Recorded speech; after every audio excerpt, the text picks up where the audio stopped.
Selamat datang di Pojok Santai. Sebelum Anda mendengarkan audiobook ini, kami menginformasikan bahwa channel ini adalah review audio dari buku yang ada di Indonesia. Untuk membaca keseluruhan buku ini, kami menyarankan membeli buku aslinya di toko buku kesayangan Anda, baik offline maupun online. Keberadaan channel ini dimaksudkan untuk membantu Anda mendapatkan pengetahuan dari buku-buku kesayangan Anda. Jangan lupa untuk subscribe, like, dan komen.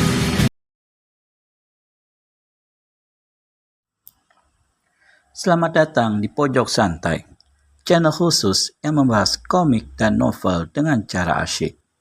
Akhirnya, terungkap sosok misterius peniru para jago-jago kaum Au senior.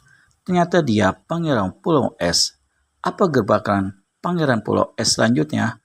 Yuk, langsung saja disimak video berikut ini.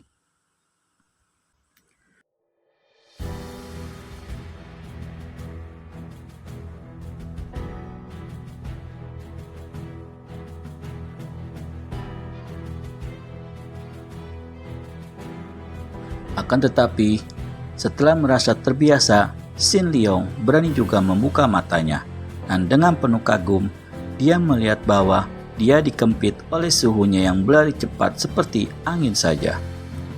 Dia mengenal pula tempat di mana para suhunya melarikan diri, yaitu ke sebelah timur pegunungan Zhenghua. Tiba-tiba, dia melihat sesuatu, juga hidungnya mencium sesuatu. Maka, dia cepat berseru, "Suhu, harap berhenti dulu." Han Tiong berhenti. "Ada apa sih?" "Suhu, di sana itu." Suara Xin Liong tergetar, dan ketika Han Tiong menoleh, dia pun merasa jijik sekali. Yang ditunjuk oleh muridnya itu adalah sekumpulan mayat orang yang sudah menjadi mayat rusak, dan bekasnya menunjukkan bahwa mayat-mayat itu tentu diganggu oleh binatang-binatang buas sehingga berserakan ke sana ke sini. "Mau apa kau?" Han Tiong membentak.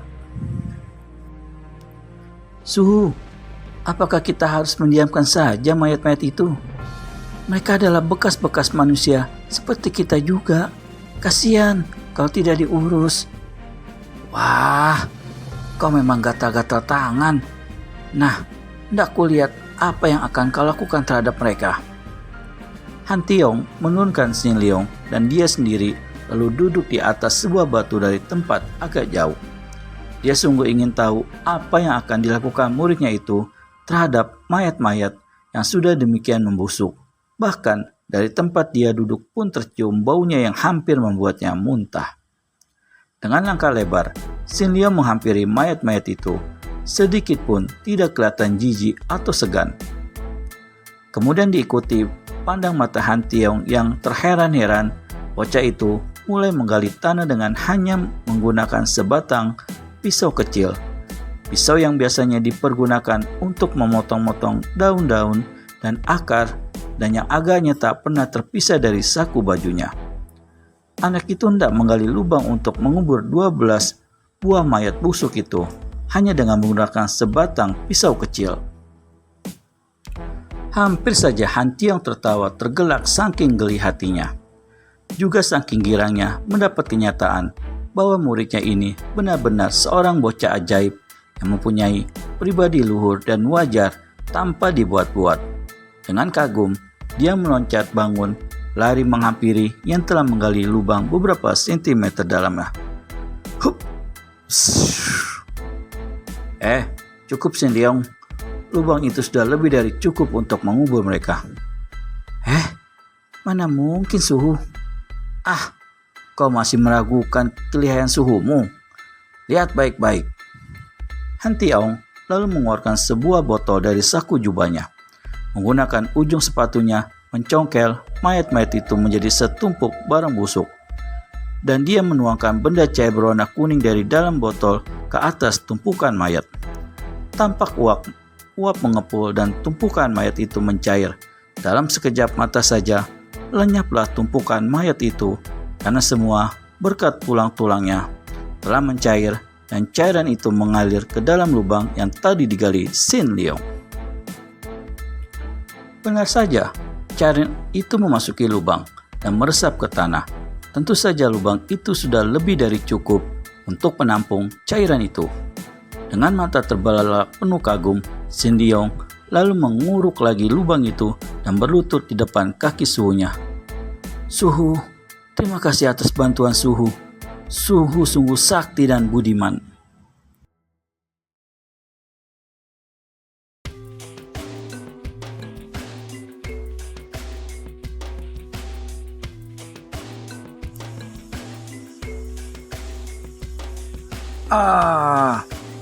Muka Han Tiong menjadi merah dan dia mengeluarkan seruan itu untuk menutupi rasa malunya. Mana bisa dia disebut budiman kalau mengubur mayat-mayat itu bukan terjadi atas kehendaknya, melainkan ia terpaksa oleh muridnya. Kalau aku tidak salah lihat, mereka ini adalah pendekar-pendekar gagah. Sungguh, kematiannya menyedihkan dan entah siapa yang dapat membunuh mereka. Mereka kelihatan bukan orang-orang sembarangan yang mudah dibunuh. Mari kita pergi, Sin Leong. Kembali murid itu dikempitnya dan Pangeran Sakti itu menggunakan ilmu berlari cepat seperti tadi, melanjutkan perjalanan ke timur menuruni pegunungan Jeng Huangshan. Tak lama kemudian, kembali Sin Leong yang dikempit atau dijepit di bawah lengan berseru, "Hai, Suhu, harap berhenti dulu." Han Tiong menjadi gemas. Akan tetapi, dia berhenti juga untuk menurunkan bocah itu dari kempitan di bawah ketiaknya. "Mau apa lagi kau? Awas, kalau tidak penting sekali, aku akan marah loh. Lihat, di sana itu Suhu.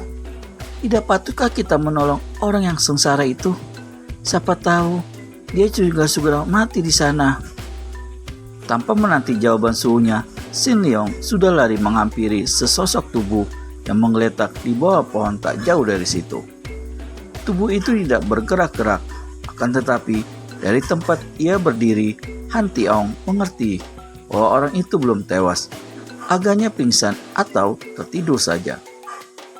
Dia tersenyum dan melihat muridnya sudah menjatuhkan diri berlutut di depan orang itu. Betapa kagetnya ketika dia mendengar teriakan muridnya. "Hei, Suhu, dia seorang wanita." Han Tiong terheran.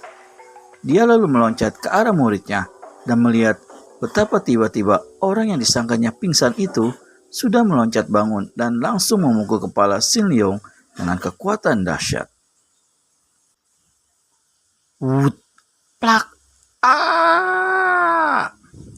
Wanita yang mukanya kotor, matanya merah, dan rambutnya aut-autan itu menjerit ketika pukulannya tertangkis oleh lengan Han Tiong yang amat kuat. Dia terhuyung ke belakang sejenak memandang Han Tiong dan Sin Leong, kemudian menangis terseduh-seduh dan bergulingan di atas tanah, menangis seperti seorang anak kecil.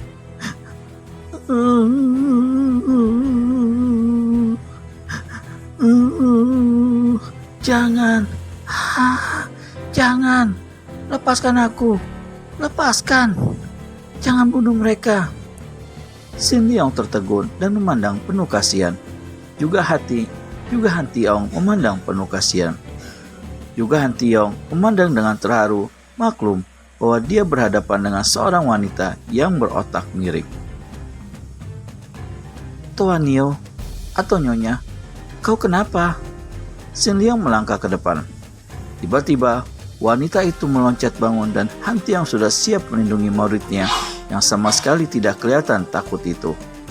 Akan tetapi, wanita itu lalu tiba-tiba tertawa terkekeh.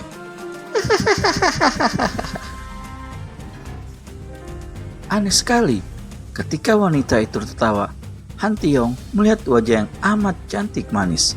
Wanita itu adalah seorang gadis muda yang amat cantik, akan tetapi yang entah mengapa telah menjadi gila. Pakaian yang dipakainya adalah pakaian pria yang terlalu besar. Rambutnya yang hitam panjang itu riap-riapan tidak diurus. Mukanya kotor, terkena debu dan air mata. Matanya merah dan membengkak. "Kubunuh kau, Pat Yu Kai Ong. Aku bersumpah akan membunuhmu untuk membalas kematian 12 orang suhengku. Kemudian dia menangis lagi. Capsa Sinhiap dari Bung Tapai habis terbasmi. Han Tiong terkejut dan teringatlah dia akan nama 13 orang pendekar Bu Tongpai yang amat terkenal sebagai 13 orang pendekar gagah perkasa, pembela keadilan dan kebenaran. Teringat pula bahwa mereka terdiri dari 12 pria dan seorang wanita. Kalau tidak salah, saudara termuda. Nona, apakah engkau orang termuda dari Capsa Sinhiap dari Bung Tongpai? Tanyanya sambil melangkah maju menghampiri wanita gila itu. Jangan sentuh aku, manusia terkutuk. Jangan sentuh aku lagi. Dan tiba-tiba wanita itu menyerang dengan hebatnya. Han Tiong menangis dan menotok. Puh! Robohlah wanita itu. Roboh dalam keadaan lemas, tak dapat bergerak lagi. Suhu, mengapa? Sin Liang bertanya penasaran. Bodoh. Kalau tidak aku totok, tentu dia akan mengamuk terus. Coba kau periksa dia.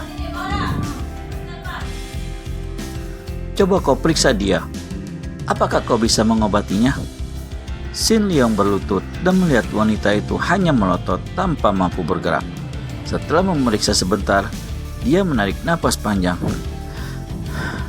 Suhu, dia terkena pukulan batinnya amat berat, membuat dia menjadi begini. Berubah ingatannya. Kalau kita berada di Jeng Huangshan, kiranya dapat Tecu mencarikan daun penenang untuk mengobatinya. Kau lihatlah gurumu mencoba untuk mengobatinya. Han Tiong mengeluarkan sebatang jarum emas dari sakunya. Setelah membersihkan ujungnya, dia lalu menghampiri wanita itu dan menusukkan jarum emas dari 3 tempat. Di tengkuk kanan, kiri, dan ubun-ubun, Sin Liang memandang dengan mata terbelalak. Dia sudah mendengar dari ayahnya tentang kepandaian orang mengobati dengan tusukan jarum. Akan tetapi, sekarang dia menyaksikannya. Dan wanita itu baru mengeluh, lalu tertidur dengan pernapasan panjang dan tenang. Ketika gurunya mencabut jarum dan menyimpannya, gurunya berkata, "Coba, kau periksa lagi matanya, apakah sudah ada perubahan?" Sin Liang membuka pelupuk mata dan melihat bahwa mata wanita itu yang tadinya mengeluarkan sinar aneh yang liar, kini telah normal kembali.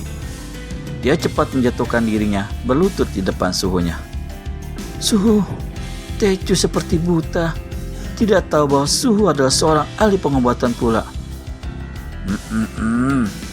Dalam hal mengenal pertumbuhan obat, mana aku mampu menandingimu.